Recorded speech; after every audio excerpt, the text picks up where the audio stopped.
This content is for educational purposes only and not financial advice any stocks. Consult a professional and invest at your own risk.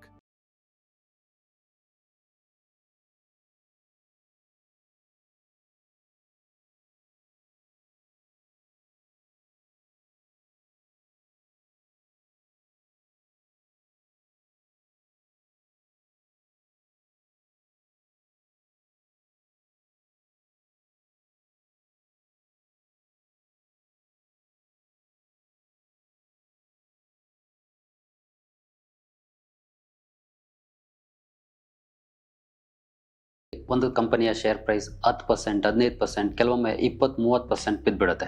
ಆ company ಲಾಭದಲ್ಲಿದೆ, business ಚೆನ್ನಾಗಿದೆ, ಆದರೂ share price ಬೀಳುತ್ತೆ. ಯಾಕೆ?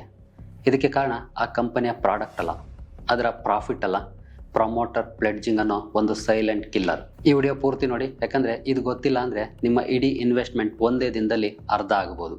Welcome to Wealthoria. ಈ ಚಾನಲ್ನಲ್ಲಿ ನಾವು complex financial ಟಾಪಿಕ್ಸ್ನ simple ಆಗಿ ಎಕ್ಸ್ಪ್ಲೈನ್ ಮಾಡ್ತೀವಿ ಕನ್ನಡದಲ್ಲಿ.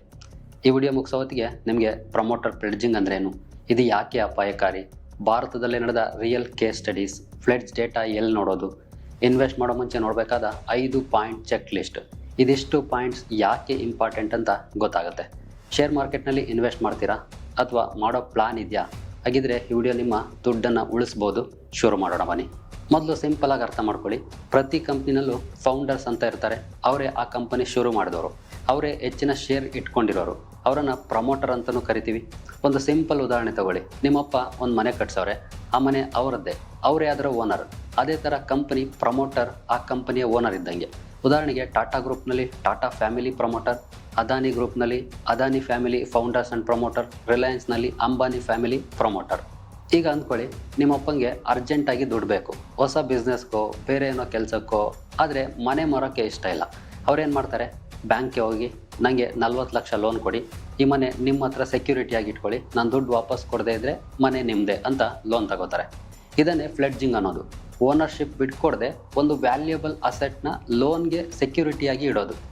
ಪ್ರಮೋಟರ್ ಫ್ಲೆಡ್ಜಿಂಗ್ ಅಂದರೆ ಇದೆ. ಆದರೆ ಮನೆ ಬದಲು ಕಂಪನಿ ಶೇರುಗಳಿರ್ತವೆ. ಇಲ್ಲಿ ಪ್ರಮೋಟರ್ ಬ್ಯಾಂಕ್ ಹತ್ರ ಹೋಗಿ ನನ್ನ ಶೇರುಗಳನ್ನು ಸೆಕ್ಯೂರಿಟಿಯಾಗಿ ಇಟ್ಕೊಂಡು ನನಗೆ ಲೋನ್ ಕೊಡಿ ಅಂತಾರೆ. ಯಾಕೆ ಫ್ಲೆಡ್ಜ್ ಮಾಡ್ತಾರೆ? ಪ್ರಮೋಟರ್ಗಳು ಶೇರ್ ಫ್ಲೆಡ್ಜ್ ಮಾಡೋಕ್ಕೆ ತುಂಬ ಕಾರಣಗಳಿರುತ್ತೆ. ಕಂಪನಿ ಬೆಳೆಸೋಕ್ಕಿರ್ಬೋದು, ಅಂದರೆ ಹೊಸ ಮೆಷಿನರಿ ತೊಗೊಳಕ್ಕೆ, ಫ್ಯಾಕ್ಟ್ರಿ ಎಕ್ಸ್ಪ್ಯಾನ್ಷನ್ಗೆ, ಅಥವಾ ಬೇರೆ ಪರ್ಸ್ನಲ್ ಬಿಸ್ನೆಸ್ಗೆ ಇನ್ವೆಸ್ಟ್ ಮಾಡೋಕ್ಕಿರ್ಬೋದು, ಪ್ರಾಪರ್ಟಿ ತೊಗೊಳಕ್ಕೆ, ಪರ್ಸ್ನಲ್ ಎಮರ್ಜೆನ್ಸಿಗೆ. ಸೊ ಈ ರೀತಿ ವೇರಿಯಸ್ ಕಾರಣಗಳಿಗೆ ಪ್ರಮೋಟರ್ ಫ್ಲೆಡ್ಜ್ ಮಾಡಿ ಹಣನ ತಗೊಳ್ತಾರೆ. ಇಲ್ಲಿವರೆಗೂ ಎಲ್ಲ ನಾರ್ಮಲ್ ಅನಿಸುತ್ತೆ ಅಲ್ವಾ? ಆದರೆ ಇಲ್ಲೇ ಶುರುವಾಗೋದು ಸಮಸ್ಯೆ. ಈಗ ಯೋಚನೆ ಮಾಡಿ, ನಿಮ್ಮಪ್ಪ ಆ ಲೋನ್ ವಾಪಸ್ ಕಟ್ಟೋಕ್ಕಾಗದೇ ಇದ್ರೆ ಏನಾಗುತ್ತೆ? ಬ್ಯಾಂಕ್ ಆ ಮನೆ ಅಕ್ವೈರ್ ಮಾಡ್ಕೊಂಡು ಮಾರಿ ಲೋನ್ ದುಡ್ಡು ವಸೂಲಿ ಮಾಡ್ಕೊಳ್ಳುತ್ತೆ. ಸೇಮ್ ಅದೇ ಥರ ಪ್ರಮೋಟರ್ ಲೋನ್ ವಾಪಸ್ ಕಟ್ಟೋಕ್ಕಾಗದೇ ಇದ್ದರೆ ಬ್ಯಾಂಕ್ಗೆ ಹಕ್ಕಿರುತ್ತೆ ಫ್ಲೆಡ್ಜ್ ಮಾಡಿರೋ ಶೇರ್ನ ಮಾರ್ಕೆಟ್ನಲ್ಲಿ ಮಾರೋಕ್ಕೆ.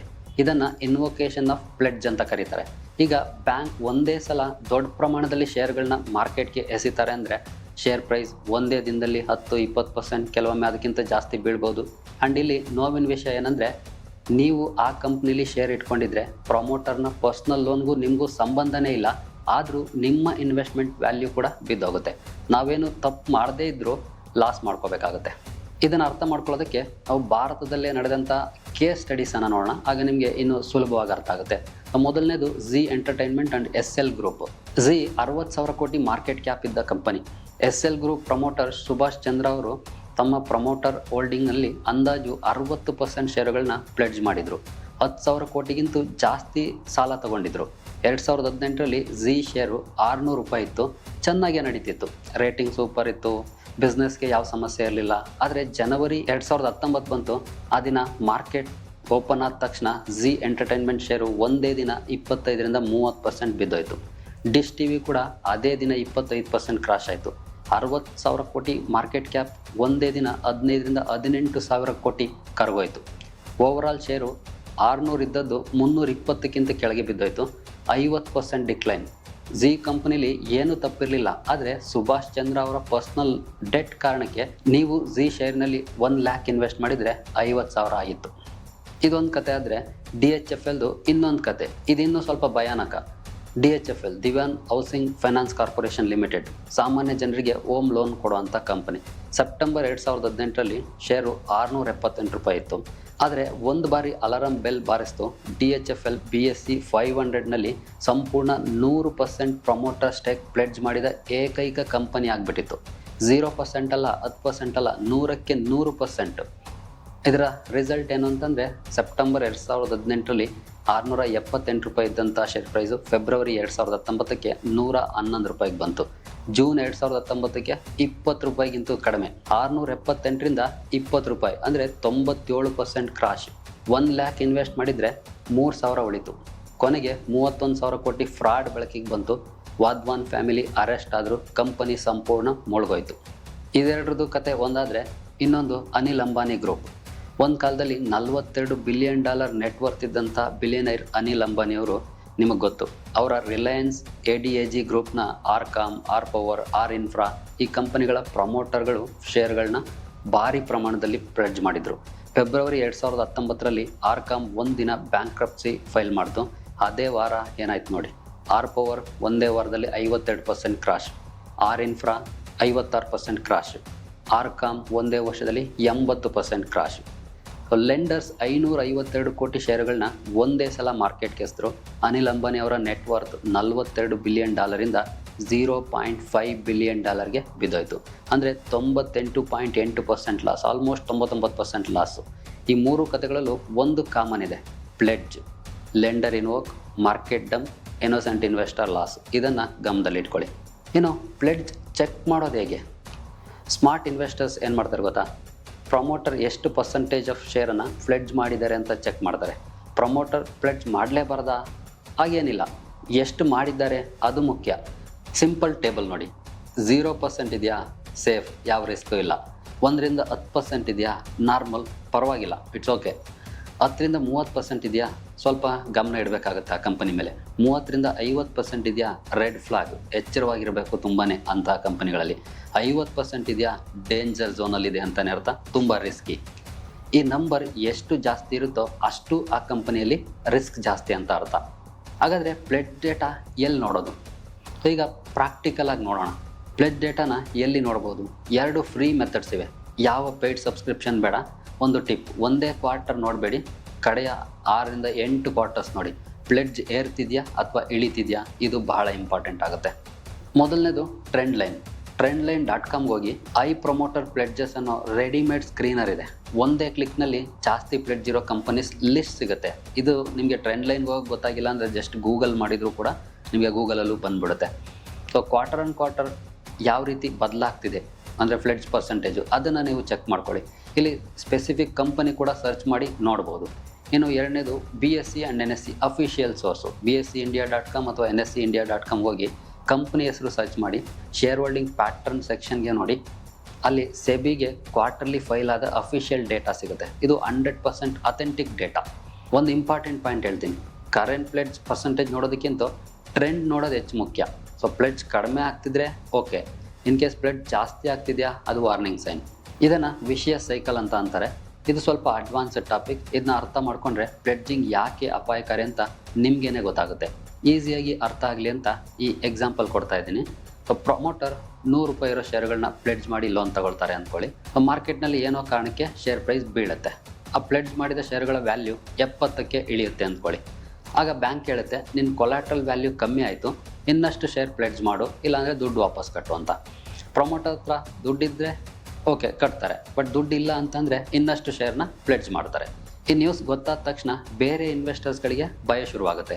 ಅವರು ಶೇರ್ ಮಾರೋಕ್ಕೆ ಶುರು ಮಾಡ್ತಾರೆ. ಶೇರ್ ಪ್ರೈಸ್ ಇನ್ನೂ ಬೀಳುತ್ತೆ. ಇದೇ ಥರ ಮತ್ತೆ ಆ ಸೈಕಲ್ ರಿಪೀಟ್ ಆಗುತ್ತೆ. ಸೊ ಅಷ್ಟರಲ್ಲಿ ಸ್ಟಾಕ್ 50-60% ಕೂಡ ಕ್ರಾಶ್ ಆಗ್ಬೋದು. ನಮಗೆ ಗೊತ್ತೇ ಆಗಿರೋದಿಲ್ಲ, ಅಷ್ಟು ಈಸಿಯಾಗಿ ಬಿದ್ದೋಗಿರುತ್ತೆ. ಇದನ್ನು ವಿಷಿಯಸ್ ಸೈಕಲ್ ಅಂತಾರೆ. ಇಂಡಿಯನ್ ಮಾರ್ಕೆಟ್ನಲ್ಲಿ ಈ ಸೈಕಲ್ ಎಷ್ಟೋ ದೊಡ್ಡ ಕಂಪನಿಗಳ ಶೇರ್ ಪ್ರೈಸ್ನ 70ರಿಂದ 80%ವರೆಗೆ ಬೆಳೆಸ್ಬಿಟ್ಟಿದೆ. Zee ಮತ್ತು DHFL ಇದಕ್ಕೆ ತಾಜಾ ಉದಾಹರಣೆ. ಇಷ್ಟೆಲ್ಲ ಕೇಳಿದ ಮೇಲೆ ಪ್ಲೆಡ್ಜಿಂಗ್ ಅಂದರೆ ಯಾವಾಗಲೂ ಕೆಟ್ಟದ್ದೇ ಅಂತ ತಗೋಬೇಡಿ. ಇದರ ಕಂಟೆಕ್ಸ್ಟ್ ಮುಖ್ಯ. ಹಾಗಾದರೆ ಸೇಫ್ ಯಾವಾಗ? ಪ್ಲೆಡ್ಜ್ ಪರ್ಸೆಂಟೇಜ್ ಕಮ್ಮಿ ಇದ್ದರೆ, ಅಂದರೆ 10ರಿಂದ 15% ಒಳಗಿದೆಯಾ, ಸೇಫ್. ದುಡ್ಡು ಅದೇ ಕಂಪ್ನಿ ಗ್ರೋತ್ಗೆ ಬಳಸ್ತಿದೆಯಾ ಆ ಕಂಪನಿ ಫೈನಾನ್ಷಿಯಲ್ಸ್ ಸ್ಟ್ರಾಂಗ್ ಇದ್ದರೆ, ಪ್ರಮೋಟರ್ಗೆ ಒಳ್ಳೆ ಟ್ರ್ಯಾಕ್ ರೆಕಾರ್ಡ್ ಇದ್ದರೆ, pledge percentage quarter on quarter ಕಡಿಮೆ ಆಗ್ತಿದ್ರೆ, ಇವೆಲ್ಲ ಓಕೆ, ಒಳ್ಳೆ ಕಾರಣಗಳು. ಬಟ್ ಡೇಂಜರ್ ಯಾವಾಗ? ಪ್ಲೆಡ್ಜ್ 50%ಗಿಂತ ಜಾಸ್ತಿ ಇದ್ದರೆ, ಪ್ಲೆಡ್ಜ್ ದುಡ್ಡು ಪರ್ಸ್ನಲ್ ಬಿಸ್ನೆಸ್ಗೆ ಅಥವಾ ಸಿಸ್ಟರ್ ಕಂಪನಿಗೆ ಹೋಗ್ತಿದ್ರೆ, ಶೇರ್ ಪ್ರೈಸ್ ಈಗಾಗಲೇ ಬೀಳ್ತಿದ್ರೆ, ಪ್ರತಿ ಕ್ವಾರ್ಟರ್ನಲ್ಲೂ ಪ್ಲೆಡ್ಜ್ ಪರ್ಸೆಂಟೇಜ್ ಜಾಸ್ತಿ ಆಗ್ತಿದ್ರೆ, ಕಂಪನಿ ಫೈನಾನ್ಷಿಯಲ್ಸ್ ಈಗಾಗಲೇ ವೀಕ್ ಇದ್ದರೆ, ಇವೆಲ್ಲ ಡೇಂಜರ್ ಸೈನ್. ಯೂಶ್ವಲಿ ಯಾವ ಸೆಕ್ಟರ್ಗಳಲ್ಲಿ ಪ್ಲೆಡ್ಜಿಂಗ್ ಜಾಸ್ತಿ ನೋಡೋಕ್ಕೆ ಸಿಗುತ್ತೆ ಅಂದರೆ ಕ್ಯಾಪಿಟಲ್ ಇಂಟೆನ್ಸಿವ್ ಸೆಕ್ಟರ್. ಉದಾಹರಣೆಗೆ ರಿಯಲ್ ಎಸ್ಟೇಟ್ ಆಗ್ಬೋದು, ಟೆಲಿಕಾಮ್ ಆಗ್ಬೋದು, ಇನ್ಫ್ರಾಸ್ಟ್ರಕ್ಚರ್, ಇವ್ರುಗಳಿಗೆ ಕ್ಯಾಪಿಟಲ್ನ ಅವಶ್ಯಕತೆ ಜಾಸ್ತಿ ಇರುತ್ತೆ. ಅಂಥ ಕಡೆ ಯೂಶ್ವಲಿ ಪ್ಲೆಡ್ಜಿಂಗ್ ಸ್ವಲ್ಪ ಜಾಸ್ತಿ ನೋಡಲಿಕ್ಕೆ ಸಿಗುತ್ತೆ. ಇನ್ನು ಪ್ಲೆಡ್ಜ್ ಮಾಡಿರೋ ದುಡ್ಡು ಎಲ್ಲಿಗೋಯ್ತು ಅಂತ ಹೇಗೆ ಕಂಡುಹಿಡಿಯೋದು? ಒಂದು ಇಂಪಾರ್ಟೆಂಟ್ ವಿಷಯ ಹೇಳ್ತೀನಿ. ಸೆಬಿ ರೂಲ್ಸ್ ಪ್ರಕಾರ ಕಂಪನೀಸ್ ಎಷ್ಟು ಶೇರ್ ಪ್ಲೆಡ್ಜ್ ಆಗಿದೆ ಅಂತ ಹೇಳ್ಬೇಕು, ಆದರೆ ಆ ದುಡ್ಡು ಎಲ್ಲಿಗೋಯ್ತು ಅಂತ ಹೇಳ್ಬೇಕು ಅಂತ ರೂಲ್ಸ್ ಇಲ್ಲ. ಹಾಗಾಗಿ ಇಲ್ಲಿ ನಾವು ಸ್ವಲ್ಪ ಡಿಟೆಕ್ಟಿವ್ ಕೆಲಸ ಮಾಡಬೇಕು. ಪ್ರಮೋಟರ್ ಹತ್ರ ಹಲವು ಕಂಪನಿಗಳು ಅಥವಾ ಗ್ರೂಪ್ ಎಂಟಿಟೀಸ್ ಇದ್ದರೆ, ಪ್ಲೆಡ್ಜ್ ಆದ ಟೈಮ್ಗೆ ಸಿಸ್ಟರ್ ಕಂಪನಿಗೆ ದೊಡ್ಡ ಕ್ಯಾಪಿಟಲ್ ಇನ್ಫ್ಯೂಷನ್ ಏನಾದರೂ ಆಗಿದ್ದರೆ ಅಥವಾ ಲ್ಯಾಂಡ್ ಪರ್ಚೇಸ್ ಆಗಿದೆಯಾ ಅಂತ ಚೆಕ್ ಮಾಡಬೇಕು. ಆನ್ಯುವಲ್ ರಿಪೋರ್ಟ್ ಆ್ಯಂಡ್ ಕ್ವಾರ್ಟರ್ಲಿ ರಿಸಲ್ಟ್ಸ್ನಲ್ಲಿ related party transaction note check ಮಾಡಬೇಕು. ಇಲ್ಲಿ ಫಂಡ್ ಫ್ಲೋ ಬಗ್ಗೆ ಇಂಟ್ ಸಿಗ್ಬೋದು.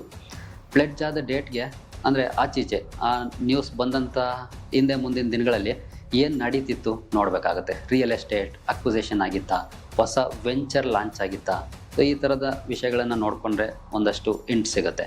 ಇನ್ನು ಈ ರೇಟಿಂಗ್ ಏಜೆನ್ಸೀಸ್ ಕ್ರಿಸಿಲ್ ಆಗ್ಬೋದು, ಇಕ್ರಾ, ಕೇರ್, ಇವುಗಳ ರಿಪೋರ್ಟ್ ನೋಡಿ. ಇವು ಪಬ್ಲಿಕ್ಲಿ ಅವೈಲಬಲ್ ಆಗಿರುತ್ತೆ.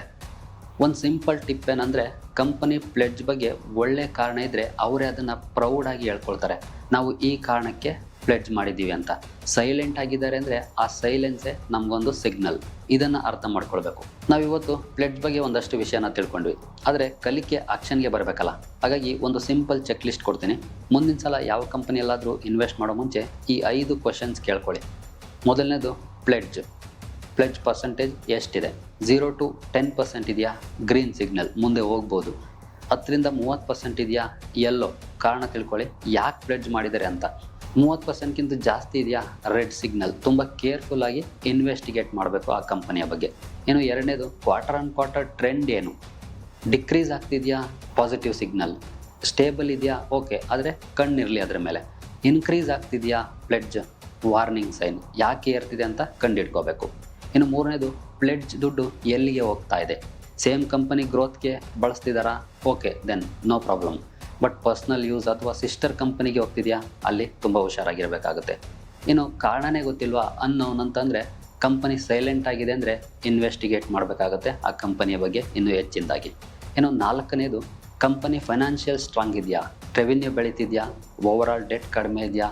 ಪ್ರಾಫಿಟ್ ಮಾರ್ಜಿನ್ಸ್ ಹೆಲ್ದಿ ಇದೆಯಾ? ಕ್ಯಾಶ್ ಫ್ಲೋ ಪಾಸಿಟಿವ್ ಇದೆಯಾ? ಇವೆಲ್ಲ ಗ್ರೀನ್ ಅಂದರೆ ಓಕೆ. ಒಂದೇ ಒಂದು ರೆಡ್ ಇದ್ದರೆ ಮೊದಲು ಇನ್ವೆಸ್ಟಿಗೇಟ್ ಮಾಡಿ, ನಂತರ ಇನ್ವೆಸ್ಟ್ ಮಾಡಿ. ಐದನೇದಾಗಿ, ಪ್ರಮೋಟರ್ ಟ್ರ್ಯಾಕ್ ರೆಕಾರ್ಡ್ ಏನಿದೆ? ಹಿಂದೆ ಶೇರ್ ಹೋಲ್ಡರ್ಸ್ಗಳಿಗೆ ವ್ಯಾಲ್ಯೂ ಕ್ರಿಯೇಟ್ ಮಾಡಿದ್ದಾರಾ? ರಿಲೇಟೆಡ್ ಪಾರ್ಟಿ ಟ್ರಾನ್ಸಾಕ್ಷನ್ ಅನ್ಯೂಶುಯಲಿ ಜಾಸ್ತಿ ಇದೆಯಾ? ಪ್ರಮೋಟರ್ಗೆ ಬೇರೆ ಕಂಪನಿಗಳಲ್ಲಿ ಕೂಡ ಪ್ಲೆಡ್ಜಿಂಗ್ ಇದೆಯಾ? 5ಕ್ಕೂ ಗ್ರೀನ್ ಸಿಗ್ನಲ್ ಇದೆ ಅಂದರೆ ಇನ್ವೆಸ್ಟ್ ಮಾಡ್ಬೋದು. ಒಂದೇ ಒಂದು ರೆಡ್ ಇದ್ದರೆ ಮೊದಲು ಅದು ಯಾಕೆ ಅಂತ ಅರ್ಥ ಮಾಡ್ಕೊಳ್ಳಿ, ನಂತರ ನಿರ್ಧಾರ ತಗೊಳ್ಳಿ. ಸೊ ಒಂದು ಲೈನಲ್ಲಿ ಹೇಳಬೇಕು ಅಂದರೆ, ಪ್ರಮೋಟರ್ ಪ್ಲೆಡ್ಜಿಂಗ್ ಅಂದರೆ ಅಪ್ಪ ಮನೆ ಪ್ಲೆಡ್ ಮಾಡ್ದಂಗೆ.